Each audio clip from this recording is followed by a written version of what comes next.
Alates sellest neljapäevast saavad kõik Viljandi Euronixi kauplusest endale tehnikakaupu ostnud inimesed tellida kauba endale otse ukse ette ja seda iseliikuva Clevani pakirobotiga.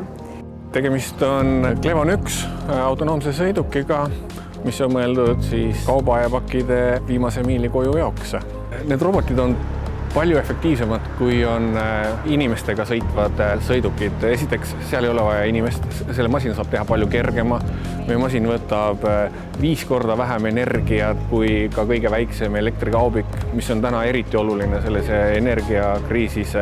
Kindlasti on autojuhtide puudus üle maailma igal pool tekib, et sellel sõidukil ei ole vaja juhte. Kindlasti see on säästlikum. Tark ja jätkusuutlik linnalogistika on TPD üks alustalasid. Me näeme, et robotkullerite kasutuselevõtt on järgmine väga oluline samm keskkonnasõbralike tarneviiside pakkumises. Tänu sellele saame me jätkata innovaatiliste lahenduste tutvustamist läbi praktika laiemale üldsusele ning innustada ka tarbijad ning elanikke keskkonnasõbralikke teenuseid ja tooteid kasutama. Meie esimese kauba saab selle aasta ema Ogeunap.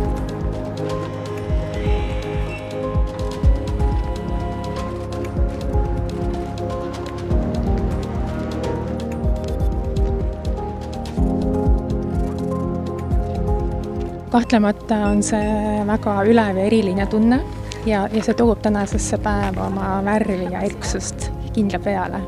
Ja ma olen alati arvanud, et Viljandi linn võib tunduda väljast vaadates väike, aga tegelikult oma sisult, energialt ja toimetamiselt on väga-väga suur.